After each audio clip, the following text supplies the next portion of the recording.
नमस्कार, between the lines with Neeru Ranjan में आपका स्वागत है। आज हम बात करेंगे भारत पाकिस्तान मैच की और मैच का जो बायकॉट करने की बात कर रहे थे लगातार, उनके मुंह पे कैसे कड़ा तमाचा मारा है और दूसरी तरफ जो भारतीय खिलाड़ी हैं वो दरअसल जिस ढंग से सेना ऑपरेशन सिंदूर में लड़ रही थी, कहीं उससे कम जज्बा भारतीय खिलाड़ियों में नहीं था। मैं तो कहूंगा कि ये पूरा का पूरा ये ऑपरेशन सिंदूर पार्ट 2 था मैच। और जो पाकिस्तान बिलबिलाया, जिस ढंग से वहां जो चीजें हुई हैं, क्या वो होता अगर मैच नहीं खेलता भारत? क्या चीजें हैं? मैं जिस दिन से 2-3 दिन से चल रहा था, जो लोग भारत और पाकिस्तान मैच की बात कर रहे थे, दोस्ती की बात कर रहे थे, वो लोग जो अटारी बॉर्डर पर मोमबत्ती जलाने वाले लोग थे, अमन की आशा करने वाले लोग थे, वो चूंकि सरकार को गाली देना है, बीसीसीआई को गाली देना है, सरकार को कटघरे में खड़ा करना है, और इसीलिए पूरे के पूरे मैच का ही विरोध कर रहे थे। ये सारी चीजों को समझना जरूरी है कि भावनाओं में भड़कने से कुछ नहीं होता। दरअसल सोच समझ के रणनीति बना के किसी को उजागर करना है, किसी को जलील करना है, किसी को उसकी औकात दिखानी है, तो सिर्फ आप बायकॉट कर देने से नहीं होता कि हमने बायकॉट कर दिया, हम नहीं खेलेंगे और हो गया। क्योंकि इंटरनेशनल खेल है, ये कई देश वहां पे खेल रहे हैं। क्या आप ऐसे अगर ओलंपिक हो रहा हो और भाला फेंकने में हमारा खिलाड़ी भी हो, उनके खिलाड़ी भी हो, मुक्केबाजी में हमारे खिलाड़ी भी हो, उसके खिलाड़ी भी हो, तो क्या हम ओलंपिक का बहिष्कार कर देंगे? वैसे एशिया कप था। मैं 2-3 दिनों से देख रहा था और मैं ये समझ नहीं पा रहा था कि युवाओं की, लोगों की भावनाओं को भड़काने में कुछ बड़े लोग जो अपने आप को समझदार कहते हैं, वो कैसे लगे हुए थे और वो कैसे कह रहे थे।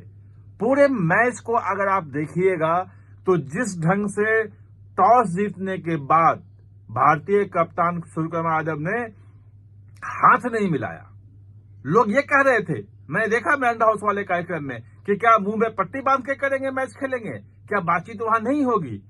बातचीत नहीं हुई। आपकी जो आशंका थी वो खत्म हो गई, वो निराधार साबित हुई। हाथ नहीं मिलाया गया और घुटनों के बल जिस ढंग से बेइज्जती हुई पाकिस्तान की, और कह दिया कि ये जिम्बाब्वे से भी बदतर टीम हो गई है, उनको बताया कि तुम्हारी औकात क्या है, और उसके बाद खेल खत्म होने के बाद भी वो हाथ मिलाने के लिए खड़े रहे। अब वहां के जो लोग हैं वो कह रहे हैं, उसके कोच हैं, जो कप्तान है, कह रहे हैं कि भाई ये तो गलत हो गया, और अब जो है वो शिकायत कर रहे हैं, एशियन क्रिकेट काउंसिल में शिकायत जारी कर रहे हैं कि भाई देखो ये तो गलत कर रहे हैं लोग। अब शिकायत करते रहो भाई, उसमें कहीं कोई दिक्कत नहीं, उसमें जो सुनवाई होगी। लेकिन मेरा ये कहना है कि अगर जिसने भी मैच देखा है और मैच के बाद जो प्रतिक्रिया है, शोएब अख्तर क्या बोल रहे थे, शाहिद अफरीदी रो रहे थे कि ये बेइज्जती कि हमसे हाथ नहीं मिलाया। मतलब ये तो हद हो गई, ये तो खेल की भावना का अपमान हुआ। ठीक है, खेल की भावना उन लोगों के साथ खेली जाती है जो खेल की भावना रखते हैं। आतंकवादी अगर खेलता है तो उससे खेल उसी की भाषा में खेली जाएगी। और ये दिखाया कि क्रिकेट जो है वो सिर्फ एक खेल बैट और बॉल का नहीं है, ये माइंड का भी खेल है, और इसमें दुश्मन के साथ खेलते हुए भी कैसे उसको आप उसकी औकात बना सकते हैं और अपनी चीज। और सबसे बड़ी बात कि जीत किसको समर्पित की? जिस पहलगांव हमले को लेकर कह रहे थे लोग कि एक मैच नहीं होनी चाहिए, टेरर और जब ट्रेड नहीं हो सकता एक साथ, टेरर एंड टॉक नहीं हो सकता एक साथ, तो टेरर और स्पोर्ट्स कैसे हो सकता है? ये नहीं, भारत ने बिल्कुल वो नीति बना दी है, पॉलिसी नहीं बनी है, पाकिस्तान को लेके बनी है कि किन किन मामलों में हम नहीं खेलेंगे, किन किन मामलों में खेलेंगे। भाई बायलैटरल जहां कहीं भी होगा हम नहीं खेलेंगे, हम पाकिस्तान के भीतर जाके कोई मैच नहीं खेलेंगे, और आज तक नहीं खेला। लेकिन किसी तीसरे कंट्री में कोई अगर मल्टीलैटरल का कोई मैच हो रहा है, कई देश जहां पे खेल रहे हैं, जहां पे अंतर्राष्ट्रीय मैच है, वहां पे हम खेलेंगे। और सिर्फ क्रिकेट ही नहीं खेलेंगे, चाहे हॉकी हो तो वो भी खेलेंगे, फुटबॉल भी खेलेंगे, खो खो भी खेलेंगे, कबड्डी, जो भी मैच हो, जो भी खेल हो, खेल से हमें कोई गुरेज नहीं, हमें गुरेज जो है पाकिस्तान से। ये पॉलिसी है, फर्स्ट टाइम भारत की ये पॉलिसी बन के आई है, अभी 1 महीने पहले पॉलिसी आई है। ये पॉलिसी भी लोगों ने नहीं पढ़ा, इस पर कोई चर्चा नहीं की। सिर्फ युवाओं को भड़काना, गुमराह करना, और सूर्य कुमार यादव ने, पूरी भारतीय टीम ने उनके मुंह पे सीधे सीधे तमाचा जड़ दिया है कि देखो तुम्हारी ये औकात है। और पाकिस्तान जो ये गुमान लेके आया था कि कहीं भारत को सहयोग से हरा दिया तो एक बड़ी जीत के रूप में लेगा। और ये मैच इसलिए महत्वपूर्ण है, आप इसको देखो, ऑपरेशन सिंदूर के बाद, और ऑपरेशन सिंदूर जो है वो खत्म नहीं हुआ है, वो सिर्फ सस्पेंड है। प्रधानमंत्री संसद में भी बोल चुके हैं कि ऑपरेशन सिंदूर जारी है, अगर कोई टेरर अटैक हुआ, कुछ हुआ, तो हम उस पे वैसे ही कार्रवाई करेंगे ऑपरेशन सिंदूर के तहत, उसी तरह से हम आतंकी ठिकानों पे हमला करेंगे। और सिर्फ ये क्रिकेट की बात नहीं है, पहली बार क्रिकेट का मैच हो रहा था, और इसीलिए कुछ लोगों ने जानबूझ के मुद्दा बनाया।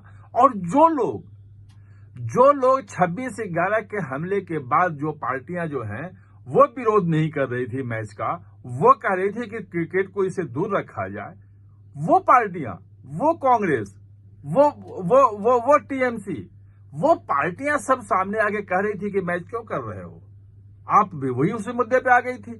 तो ये जो एक लोगों की भावनाओं को भड़का करके और उनके साथ मतलब गलत ढंग से उनको ले जाना, आप सोच सकते हैं कि अगर ये मैच नहीं होता तो क्या जो पाकिस्तान की औकात बताई, जो दिखाई, जो बेइज्जत किया जिस ढंग से फील्ड में, और जिस ढंग से वहां पे रोना रो रहे हैं पाकिस्तान के अंदर, जितने भी चैनल देख लो, जितने भी अखबार देख लो, हाय तौबा मची हुई है, हड़कंप मचा हुआ है कि भाई ये क्या हो गया, इतनी बड़ी डिफीट। ऑपरेशन सिंदूर के बाद ये नहीं हुआ था, उसके बाद तो वो बिल्कुल एकदम जश्न में थे। वो फील्ड मार्शल है, वो अपने आप को फील्ड मार्शल बना लिया जनरल मुनीर ने, वो फील्ड मार्शल अपने आप को घोषित कर लिया। लेकिन ये जो हार है, इसके बाद वहां सब रो रहे हैं। कोई किसी के आंसू पोंछने के लिए कहीं कोई जगह नहीं बच रही है कि कोई चेहरा छुपा ले और कहीं से भी कह दे नहीं भाई नैतिक जीत हमारी हुई है, हमने ये कर दिया, हमने वो, कहीं कुछ नहीं, बिल्कुल क्लिंच्ड। ये जो ऑपरेशन सिंदूर भाग 2 है, ये जो लोग मतलब गलत युवाओं की भावनाओं को भड़का करके राष्ट्रवाद के नाम पे गलत दिशा में ले आने की कोशिश करते हैं, उनके मुंह पे भी तमाचा है। और पाकिस्तान को तो करारी सबक है ही कि ना ऑपरेशन सिंदूर में सैनिकों के सामने वो कहीं टिक पाया, उसके सारे के सारे जो है हैंगर में लटके हुए विमान गिर गए, शाहीन जो है उसका वो मिसाइल है वो ध्वस्त कर दिया, सब कुछ कर दिया। और अब खेल के मैदान में भी उसको उसी तरह से सीधी पटकनी दी है। आप हमारे साथ चर्चा में जुड़े, इसके लिए बहुत बहुत धन्यवाद। और हाँ, चैनल को सब्सक्राइब करना ना भूलें, इसका बेल आइकन दबाएं ताकि नया वीडियो कोई भी आए तो उसका नोटिफिकेशन समय पे आपको मिल जाए।